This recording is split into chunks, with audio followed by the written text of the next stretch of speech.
Hi, this is Mark from LongIslandWatch.com, and today something that a lot of you have been asking for. Finally, here comes a watch that is not 42 millimeters, it's not 40, it's not even 38 or 36.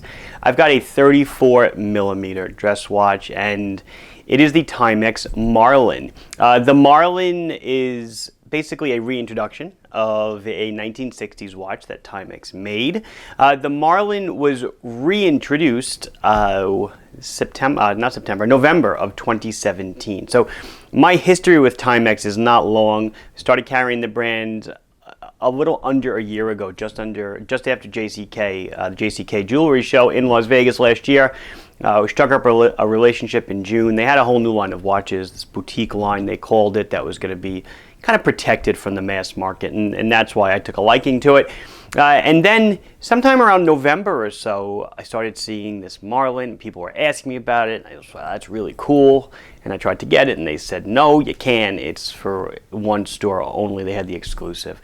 Well, I guess the exclusivity ran out, and now it's kind of open market. So I was able to get a bunch in my last order, and I was flipping through, seeing, you know, the more sophisticated companies have back ends where you can order online, even as a retailer.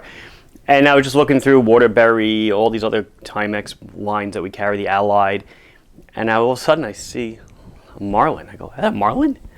I added a bunch to the cart and checked out, and sure enough, they came. So looks like it's open season. So that's what we're going to check out today, so we can help all of you that have been looking for smaller dress watches. Oh, I almost forgot. I'm sorry. I know people like a wrist check, but same thing I think I was wearing in the last video. The Mako 2 USA in white, which I love, and I'm still doing the 007. I put a domed, it's a single dome sapphire crystal on it. It really looks awesome. We are working on them. We will get them out onto the website, you know, in the next, probably the next few weeks or month or so. So keep looking for them. Anyway, I'm sorry. Let's go check out the Marlin. So quite easily, the largest complaint I've heard the last several weeks has been that the watches are too big. Why won't they make smaller watches? And I guess that was really in regards to the Orient Bambino video, Small Seconds, and the Open Heart. So here is your answer. I usually don't show the packaging because it's not much to brag about, but it actually comes in a pretty cool clamshell box. It's got a little text on it that it's the reissue of the 1960s timepiece, blah, blah, blah. But enough about that. Let's get into the watch.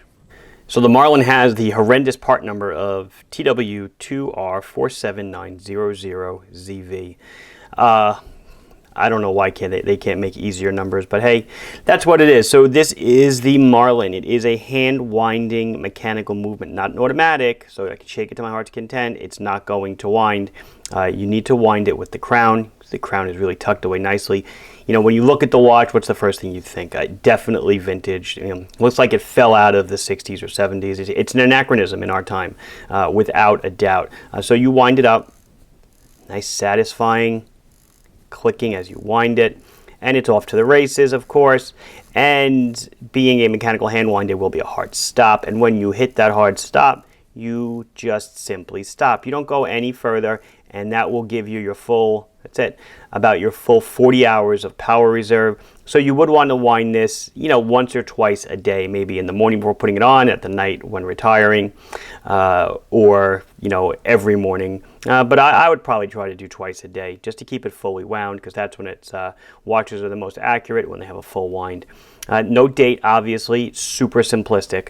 You pull out the crown. And I know this was one of the things people said, the crown, sometimes a little tough to pull out, but you can get it. I'm wearing gloves. Set the time, AM or PM, doesn't matter. There's no date. It hacks, so the seconds hand stops when you pull out the crown to set the time. Push it in, and there it goes. There's not much written on the dial. The Timex name, and then I don't think there's any text all the way at the bottom. There might be something. We'll zoom in if there's something there to check it out in a second. So like I said earlier, the watch has been out for roughly 5 months or so, and it is the reissue of the original Marlin. So the specs that make everyone happy is it's a 34 millimeter diameter. So from here to here, it's 34 millimeters. Contrast that with the 007 I wore in the opening. That's 42. The Mako, that's 41. It really is a small watch, and you'll see when I put it on my wrist later. It's small by today's standards. Standards of 50 years ago, not as much. But today, yes, certainly small, so you're going to think it's small. It is, so like I said, 34 in diameter. It's about 10.5 millimeters thick. It is a acrylic crystal, so really keeping to the original issue. It's a domed acrylic crystal. And the tip to tip, 41 millimeters. So, the lugs do stick out pretty far, as you can see. So decent size on the tip to tip. But 41 is still well under most of the other watches that you usually see me review. It is a solid case back. It's a snap-on case back. There's a pry area under here. I said the acrylic crystal. It is a kind of like a lizard grained, if you will, crocodile, whatever it might be, leather strap. 18 millimeter lugs if you want to swap it, so you have a lot of options. Timex signed buckle, but decent looking strap all in all. So let's check out the case back and discuss what's under the hood. So there still is a case back sticker on it. I'm leaving it there just so you can see that on it is also written Movement China, and the strap is from China. So I'm not holding anything back here. Hand winding movement. Whoops. Circa 2017, stainless steel case, and water resistant to 30 meters. So water resistant to 30 meters, extremely basic water resistance. Not much to it. Splash resistant, washing your hands. I wouldn't do much more with it at all.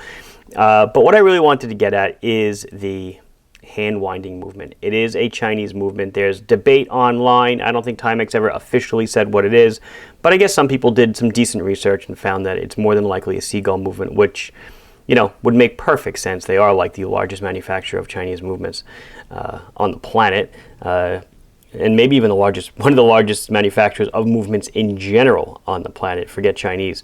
So that would really make a lot of sense. But I wanted to show you with the stickers on there. These are country of origin stickers that are needed for import into the USA when Timex brings them in from overseas. So let's do the zoom in now on the dial.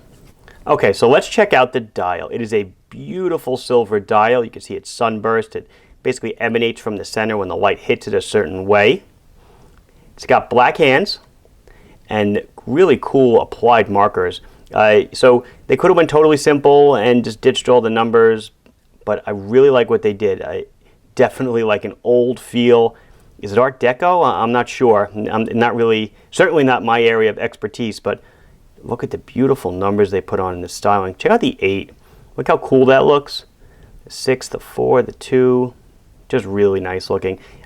There is something written on the bottom of the dial, and you can see it. See right all the way below the 6, there's below the hash marks, there's actually more. So right before I took this shot, I had to use a 10x loop to look. Numbers 2, now I didn't write it down, 202-42465. I have no idea what that means. I'm assuming it's some kind of production code. Something I did want to mention, I guess I didn't mention it before, is the lugs do have holes if you want to change the spring bars out, change the strap out. You can just drill lugs. You can put a push pin in there and pop them out, so you don't have to worry about scratching the lugs with a tool. But other than that, this is the Marlin. There's not much more to say about it. Something I don't think I mentioned, price, I apologize. The watch is $199. So I know people, when I did one of the other Timex videos, some people jumped on the price for, one of the quartz chronos for $130 and the Allied GMT for $170, and they're like, what do you, that's crazy prices, that's expensive. Not really. I mean, it is market. Compare it to a Casio, fine, you're gonna lose. But consider here we're getting a mechanical movement, and they're pricing at $199. So really, in their pricing scheme, I feel it's totally legit, and it's right along the lines of where it should be. I think that $200 line shouldn't be crossed, and it wasn't, and I think that really makes the watch a solid bargain. What I'm going to do now is I'll pop it on my wrist so you can see what it looks like. And it did occur to me before. This might be, besides some women's watches, this probably is the smallest watch I'm currently selling. There are a few of the smaller marathon watches. They might be 34, 35, but this one definitely is a contender for one of the smallest men's watches that I do sell.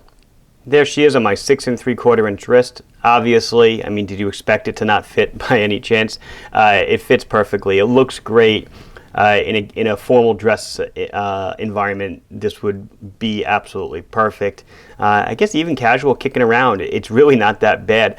That silver dial, everything about it. And check out the strap. And there I am on the strap. Like I said, my wrist is 6 3/4, so you've got about another inch to go down. So this will go below a 6-inch wrist, and I guess it's going to go up, at least another inch or so to 7 3/4 before you're at the very last hole. So certainly a large breadth of wrist sizes. It'll fit comfortably, and there goes that very satisfying mechanical movement, just ticking away so nicely. Again, and that's 60s. We are before quartz, so Timex could never do a watch like this and put a quartz movement in it, because the original quartz didn't even exist yet.